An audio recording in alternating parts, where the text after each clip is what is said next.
Welcome, from Alpha to Omega.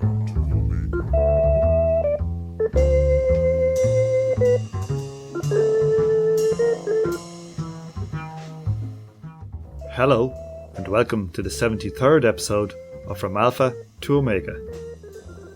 Today is Friday the 25th of November 2016, and I'm your host, Tom O'Brien.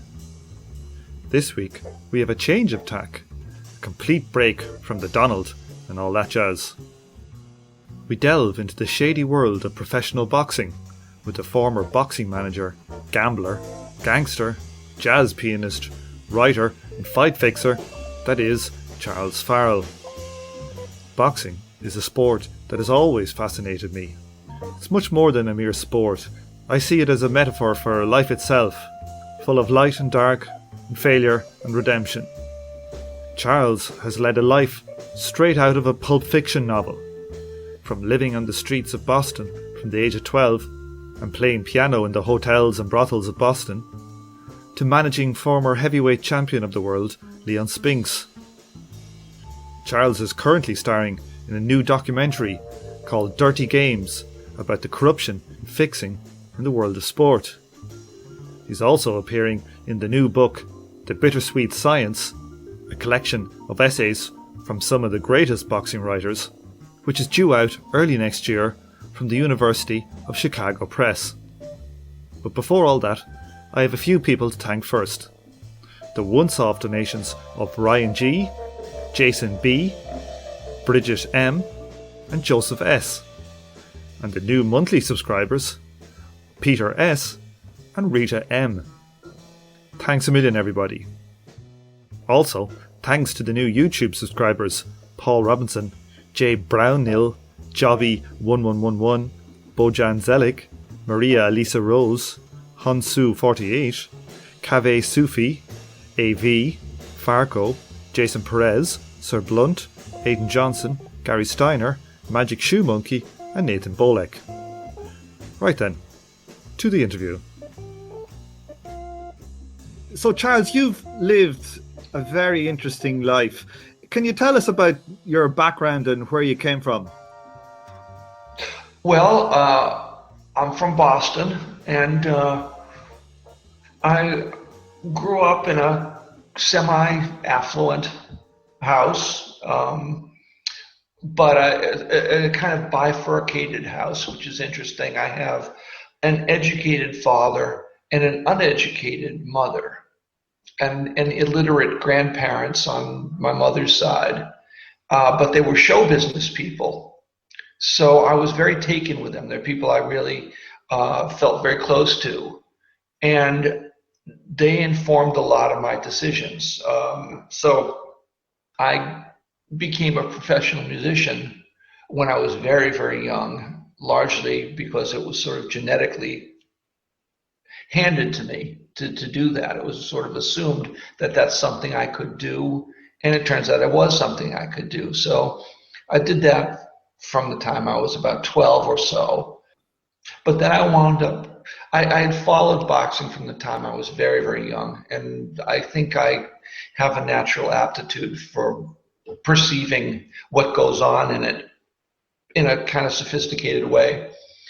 So I got the opportunity to make a living doing that, and that's what I wound up doing for many, many years. I stopped playing piano in public when I was in my late 20s, just because I'd been doing it for so long, and I was doing it so the work was so extensive.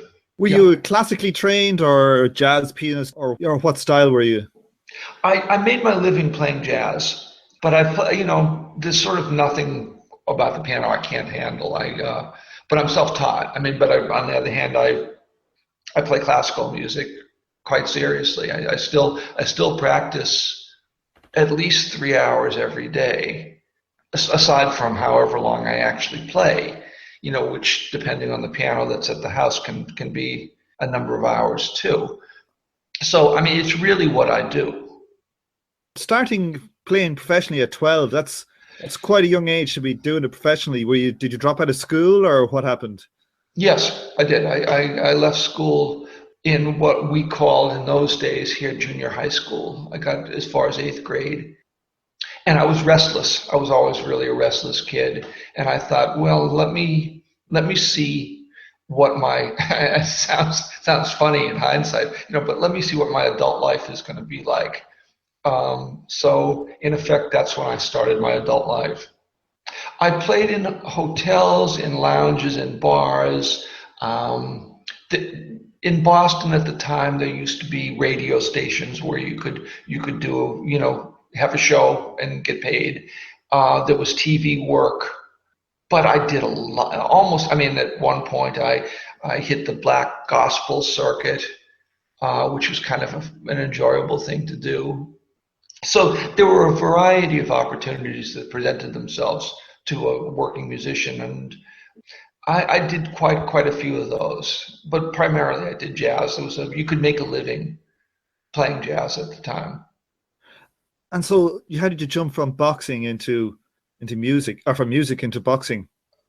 Well, as I said, I always was a very serious student of boxing. I started watching boxing on TV when I was, 3 or 4 years old or something like that. And by the time I was 8 or 9, I was really immersed in it. I wasn't immersed in the culture of boxing yet, which becomes something that becomes increasingly interesting the more you are around boxing. But I followed the sport really, really carefully. And I started spending time in gyms. I started to know fighters pretty well. And initially what I wound up doing is giving people advice about gambling because I had a good track record in terms of being able to tell who was going to win fights. So I sort of got into the business through the back door that way. And then I started giving fighters advice. And a little later, I decided to kind of go legit with it and started to manage and promote and do some matchmaking. And I did that unofficially from the time I was probably in my early 20s and started doing it kind of on the record, where there was a paper trail when I was in my later 30s. But at that point, I'd already been doing it for a long time. When you say you were making a lot of money from the boxing, was that primarily your living at the time?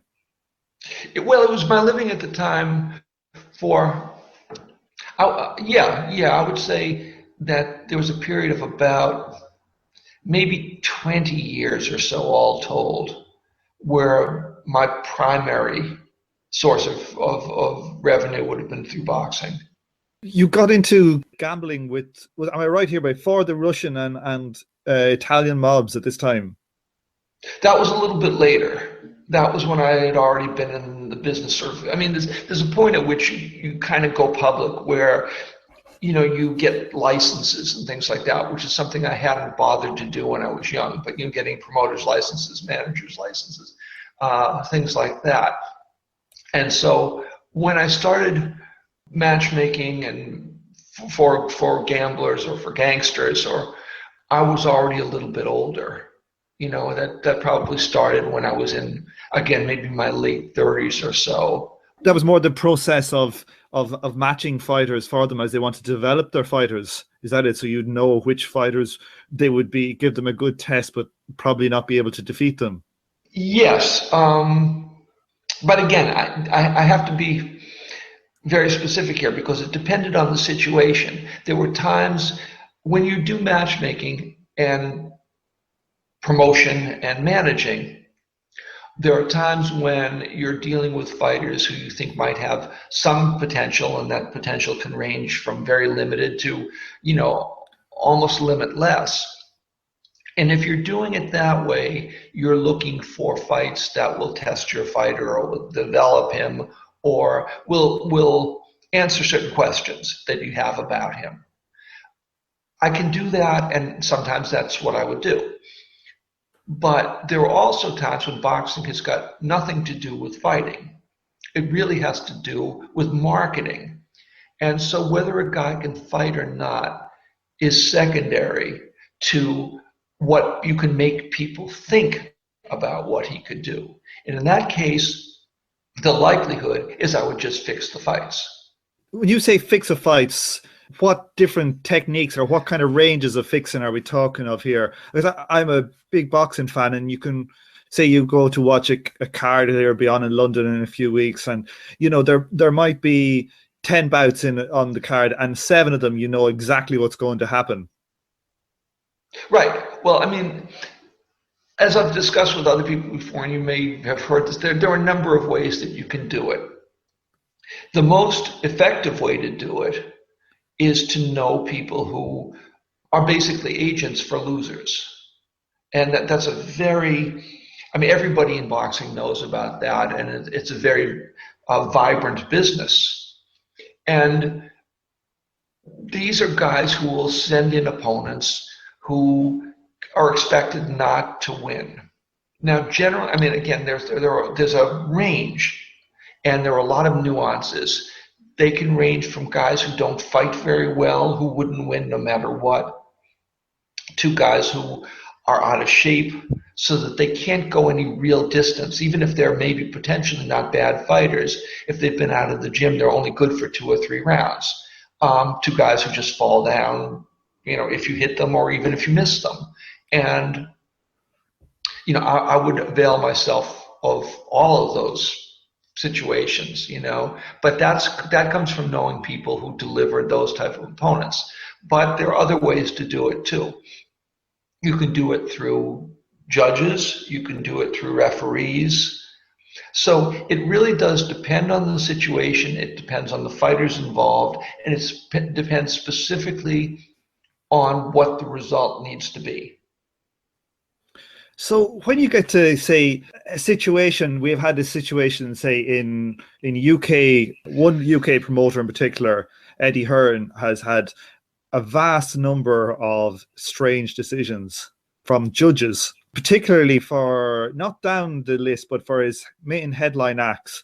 There's been a lot over the last, say, year and a half of odd decisions. It seems to be quite systemic to me. Do you think like a promoter that's so major is actually given an envelope to a judge, or how would this process work? Is there a Swiss bank account?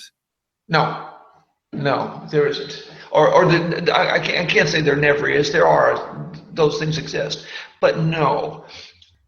I think this is the point where you have to understand culture, boxing culture in specific, and what people can expect from providing a certain result. My guess is, generally speaking, that judges don't need to be told much of anything, because they understand there's a red corner and there's a blue corner, and they understand, that the blue corner is the corner that the promoter is interested in.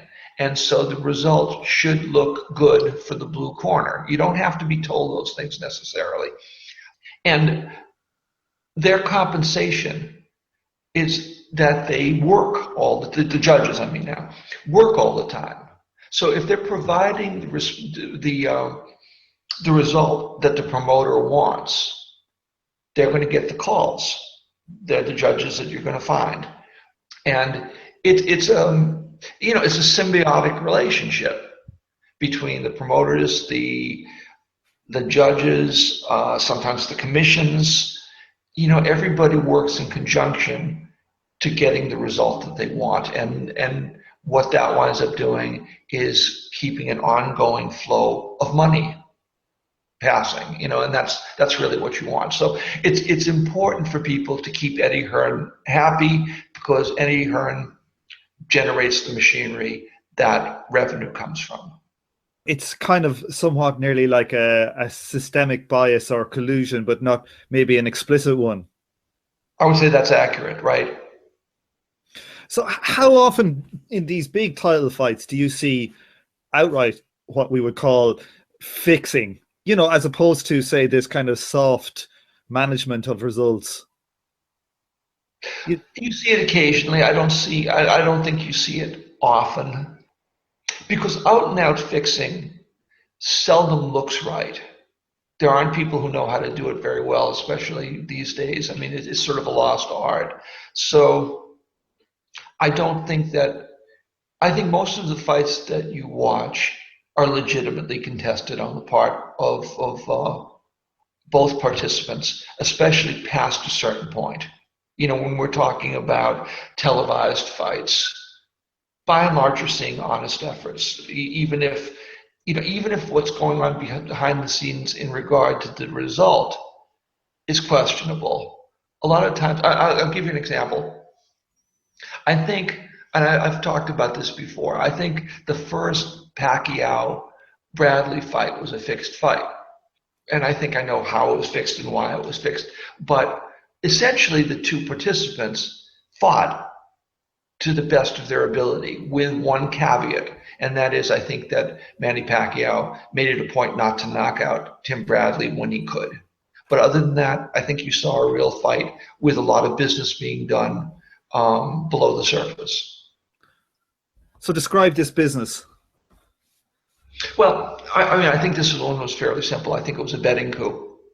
The trick was at 8-1 to bet what you could on Bradley, get the odds, make sure that the decision itself was a horrible decision, and making sure that the fight was legitimate enough so that people watching it understood that there was no question but that Pacquiao won it, so that his marketability is in no way impinged upon. But the betting coup that you need is taken care of. So you're making your money, but you're also protecting your market value fighter.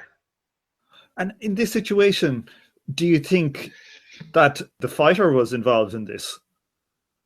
I think that my guess is that Tim Bradley had no idea whatsoever, and that Manny Pacquiao is one of the people who benefited from the decision. So I think if I were to guess, I would say that Manny knew it and Tim did not.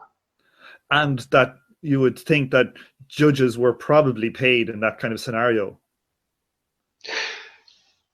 Judges were taken care of. The nature of what that is can vary dramatically.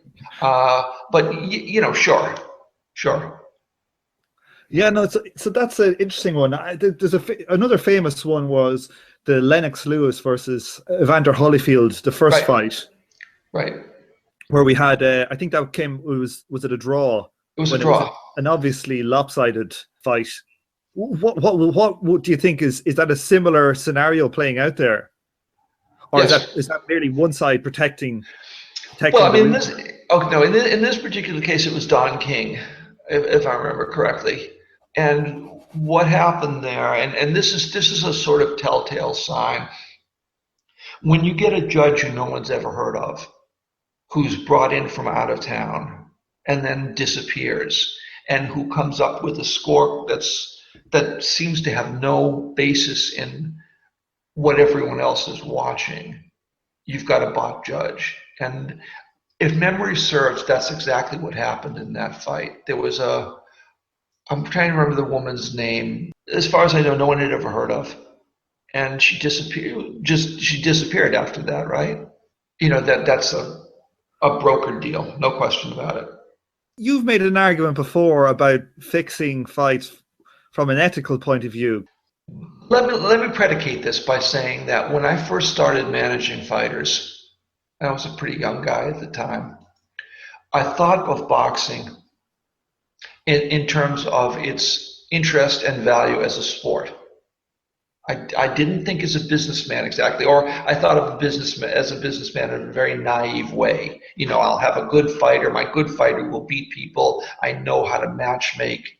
I know how to maneuver the fighter, and we'll make money that way. But when you spend a lot of time in gyms, and I have spent untold hours in gyms, watching fighters spar, one of the things that becomes clear to you is that there is no good exit strategy for most fighters. No matter what happens to them, they're going to get hurt really, really badly.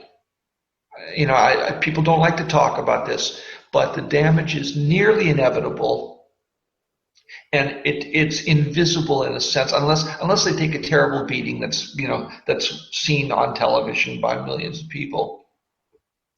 The kind of degeneration that takes place is very subtle and it happens over time. So I wound up seeing that these guys were getting horribly damaged. And these are people who became friends and family to me after a point. So here's what I knew. I knew that in 10 years, the guys I was friends with were going to be very, very different people. And they were going to be very, very diminished. I also knew that the likelihood is that they weren't going to wind up with any money. And at this point, I started to have to think about this sport as a culture. I had to think about it ironically, in a way that I thought was ethical. And I know a lot of people are going to disagree with that concept, that fixing fights is ethical. But I thought if they don't have to go, if what I know about the business is going to allow me to make decisions that will keep them from getting beaten up and maybe put some money in their pocket, that's what I'm going to do. I mean, I'm a big fight fan, but in terms of allocating priorities, I thought, okay, well, my obligation is to look out for the welfare of the people I represent insofar as I can do it. And suddenly fixing fights didn't seem so onerous. It started to seem like, all right, this is the right thing for me to do. Now, the way I'm telling you this now is not nuanced. I'm not giving you a nuanced picture here. And it certainly makes me out to be a better guy than I might be, in the sense that what I was doing was never entirely altruistic. It had an increasingly altruistic component to it. But I was also in business and I also wanted to make money. And that was never a non-factor. So, mea culpa as far as that goes. But, I was business partners with Floyd Patterson for quite a number of years. Floyd is the next heavyweight champion. Right.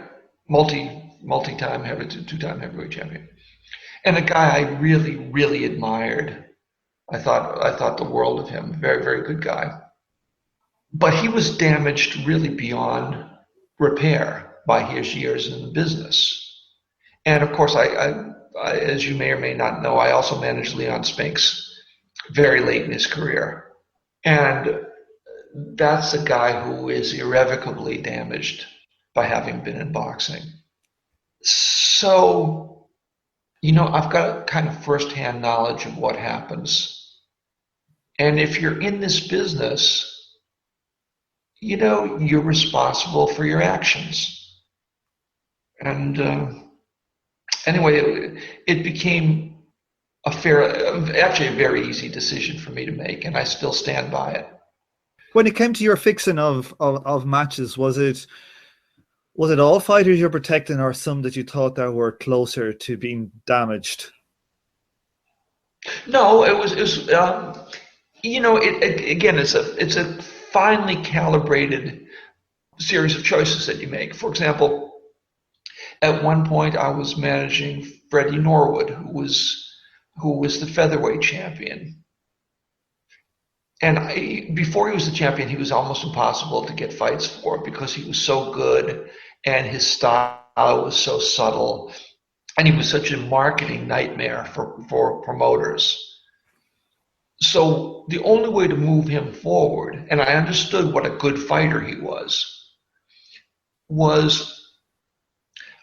be willing to put him in against anyone, anytime, under any circumstances, knowing that he could handle himself. So I didn't have to be cautious. In fact, I could be very aggressive in terms of how I made matches for him.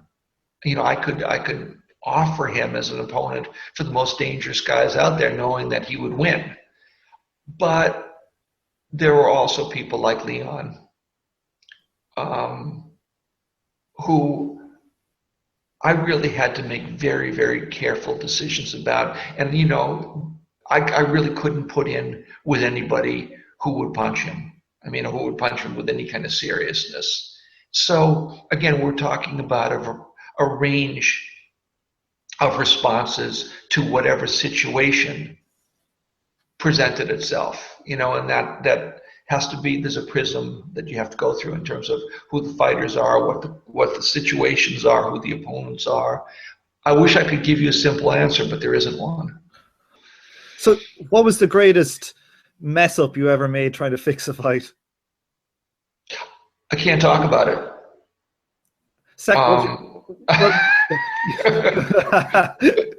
Okay, let me rephrase that question. Tell us about, there was one famous mess up that you had with Leon Spinks. Well, okay, that one I can't talk about. Leon got offered a fight in China against Larry Holmes, and the fight would have, I mean, it didn't pay anything close to what Leon would have earned during his heyday, when he was the champ, around the time of the Ali fights, when I think he made $4 million for the return match with Ali, which was very, very good money in those days. But the fight in China would have paid $175,000, which was quite good for Leon at that stage of his career. The only problem with it was that it was going to be against Larry Holmes, who really, really was a great, great fighter.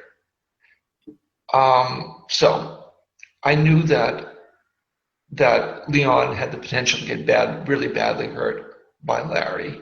So I had a talk with Larry, and I got his assurance that he would at least take it easy on Leon. He wouldn't hurt him, and I would, from my end, I would stop the fight as soon as it became feasible to do that.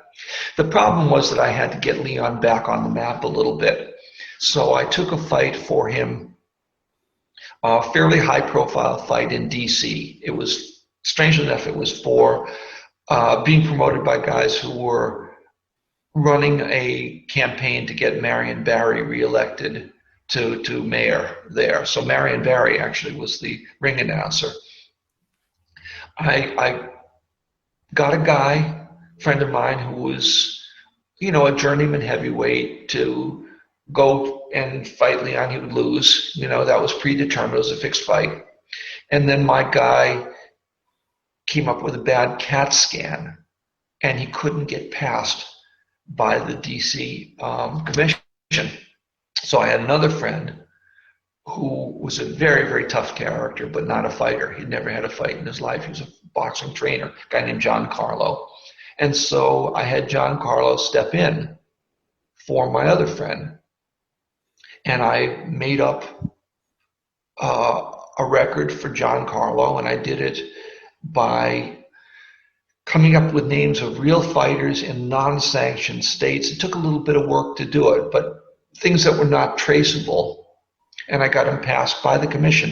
His record, in fact, was 0-0, and I think we had him listed as 13-2. And my biggest mistake is I didn't tell John to lose. and the funny thing is, we laughed about it beforehand, because he had never fought before. And although Leon was shot, the fact is he had been a real heavyweight champ. He'd beat Muhammad Ali for the title. And so the assumption you go under is that he can beat a guy off the street, even if the guy off the street is a tough guy.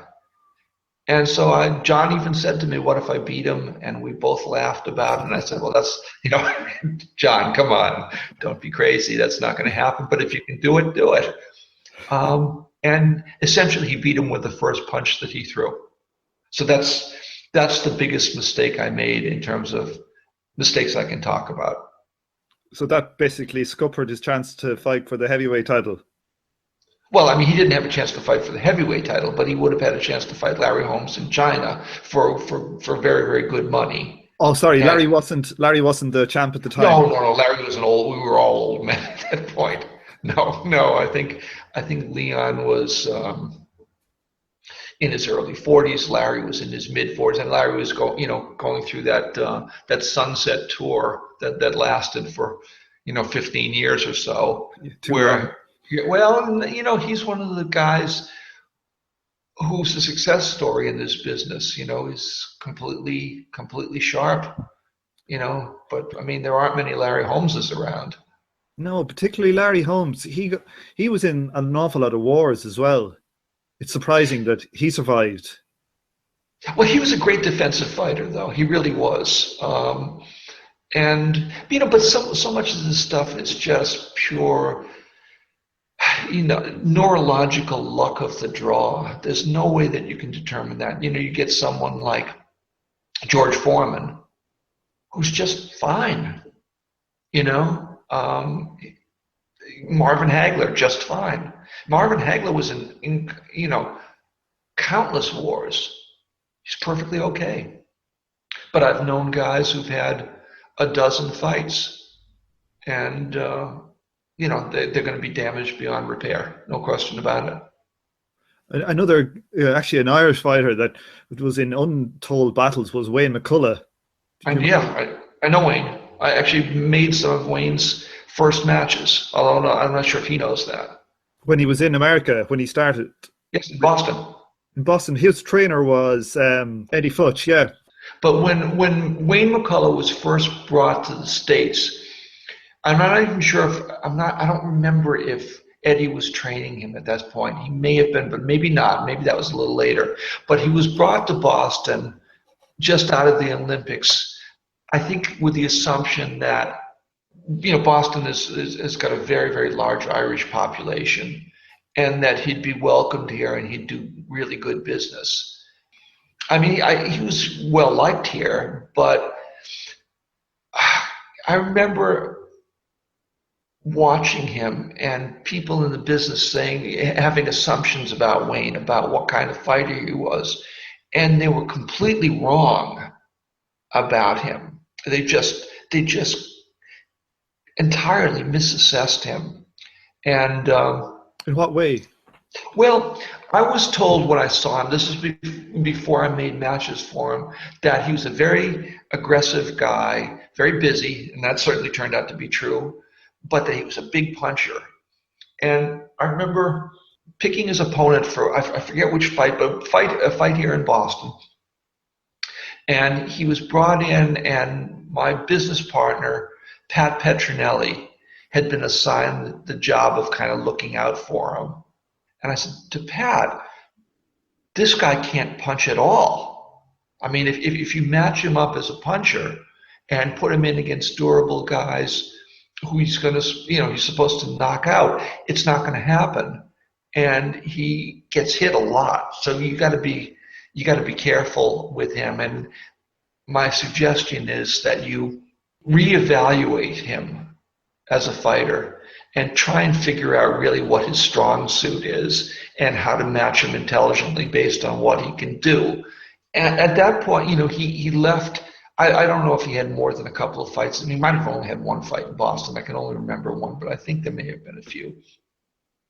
And he moved to Vegas. I don't know him, but I know he's a guy. I gather he's okay, but his fights were brutal. I mean, he had very, very tough fights. And I know that he was a guy who took great pride in the fact that he had never been knocked out. And I know, Margaret Goodman, who was a great, great ring physician, had to stop one of his fights. I'm trying to remember which fight it was. And he was heartbroken. And I mean, she really did the right thing. And there's a YouTube video of her stopping. I think it's the only time he was ever stopped, of a discussion they have in the ring that is a great, great example of how a ring doctor should comport him or herself. It's a great little piece to look at if you ever get a chance. Yeah, I've seen interviews with him recently, and he's talked about how there is some study being done, I think, to do with neurological disorders from sports people. So they're doing a lot, I think, in gridiron, American football, and also boxing. He did all these neurological tests, and he's completely clear. He's got a 100% clean bill of health, which is amazing because he had such a kind of a poor defensive style, and he went in against, like, I'm just thinking about who he went in against. He went in with Nassim Hamed, Barrera, Morales. Eric Morales. Yeah, right. Eric Right. Morales, that fight was he just got punched 100 times in the head in every round. That's right. How he came out through the far side. I think I even remember him not getting his license sometimes because people just assumed he was going to be damaged with the amount of punishment he took. Amazing how just the genetic variety and how some guys can take it and other guys can't. The thing is, though, I would suggest caution here, because I always say wait 10 years after someone's career is over before you can really assess them. And I'm not sure. There's scientific evidence where people evaluate neurological damage, but Floyd Patterson was the boxing commissioner for New York State. So somebody thought he was okay, and he sounded okay. But if you're a boxing person, it would take you 5 seconds to realize that he wasn't okay. I hope Wayne is okay, and he may be, but he also may not be. There are telltale signals as to whether a fighter is hurt, and they have to do with reaction time to information imparted. There's a kind of time lag where the information has to be processed, and it's not the kind of direct, instantaneous apprehension of information that somebody who's not damaged would have. And there's also a kind of verbal impairment that goes along with it. It's something that you learn to read after a point, and fighters can read it very, very well, but also people who are around the fight business. It has to do with the way people move. It has to do with what their eyes do. There's a verbal issue here too. There are issues of verbal articulation that are pretty clear cut. There's a fatigue and a lethargy that's set in. There are a lot of signs, and I've come to rely on them. I don't think I necessarily need to see a lab report to tell you if a guy's hurt or not. How exploitative is the whole business when you get into it? It's inherently exploitative. You're talking about people who come from the most disenfranchised backgrounds imaginable, and the goal of the business is for them to get hit, mostly in the head. If that's not exploitative, I don't know what is. Personally, I struggle with my own ethics when it comes to boxing, and every time there's an accident in the ring, I feel like I should never watch it again, but I'm somehow drawn to it. What do you make of the idea of banning boxing? It's because it's never going to happen. It never has happened. It never will happen. To me, it's a useless conversation to have.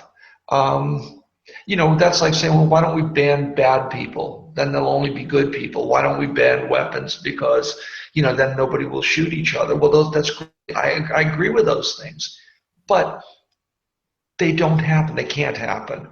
Boxing is something that people have been watching in various forms for thousands of years, and in a facsimile of its current state for 500 years, and something very close to its current state for the 150 years.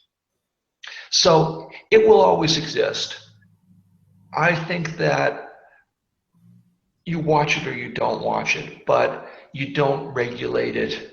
And without understanding its culture, without understanding it from the roots up, it's not an activity that lends itself to altruism. So people who try to be do-gooders, Does it? How free are we in terms of what kind of language we can use here? You can use any type of language you want. Okay. The people who are attempt to be good do-gooders regarding boxing inevitably fuck it up. So, in what way? What do you mean by that now?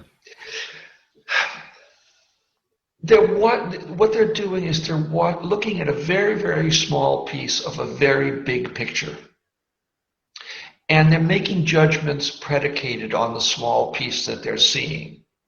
And so they're not taking into account culture. They're not taking into account what people have in terms of choices.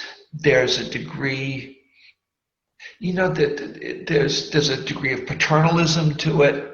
There's a degree of colonialism to it. You have to understand in boxing that people will get hurt. You can say, I don't want to be part of this. I can't morally, ethically allow myself to take part in what I'm seeing. That's a legitimate position to take, and it's an admirable position to take. And I'm sympathetic to anyone who takes it. But it's going to exist. And at one point, you have to come to terms with that, and you have to determine whether or not, and I know I did this at one point, whether you're in it or you're out of it, and I was in it for a long, long time. In order to do that, you have to understand it in its entirety. And the people who run boxing in terms of commissions don't see it from the kind of holistic perspective that would allow them to make informed decisions. We're mostly talking about white people of some means making judgments about what's good or what's bad for black and brown people of no means. Well, that's not their right to do. They're overstepping their bounds. But they also don't understand the business itself. So the things that we were talking about earlier, the kind of manipulation that gets done, the fixing, the kind of sleight of hand that many, many fighters engage in to get through, people in commission generally don't know anything about, or if they do know it, they know it at a very naive level. And so, for example, and this is just one example of many, they'll see a guy who loses almost all of his fights, and they'll say, okay, well, we got to pull this guy out for his own good. And that's not the guy that you have to pull out, because you don't understand that this is a guy who really does understand the business. He's not getting hurt. He's losing fights in order to make money, and he knows how to do that.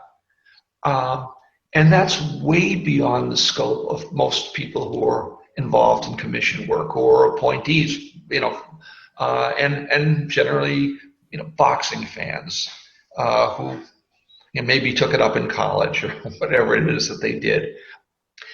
But it shows a complete unawareness of the cultural reality that you need to know about in order to make really informed judgments about boxing and boxers. What are your thoughts on the amateur game? It seems to me the amateur game is a very positive thing, the amateur game. I don't follow the amateurs anymore, so I don't really know. To me, it's a different sport, and it's a sport I don't really know much about, and so I don't feel qualified, to give you a good answer to that. Obviously, the shorter the fights, the more closely monitored the action in the ring, the safer it's going to be. But to me, it's a different sport. And I'm not sure how much one has to do with the other, except on a very superficial level. And, I really feel sort of ill-equipped to talk about this with any kind of authority.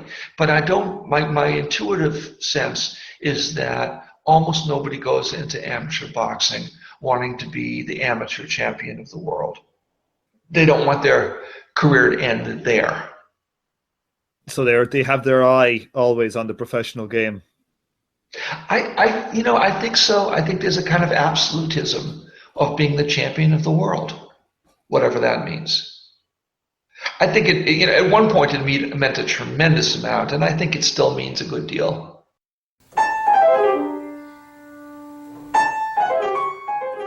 Well, thanks, Charles, very much for coming on the show today. Oh, Tom, thank you for inviting me. It was really a great, great pleasure.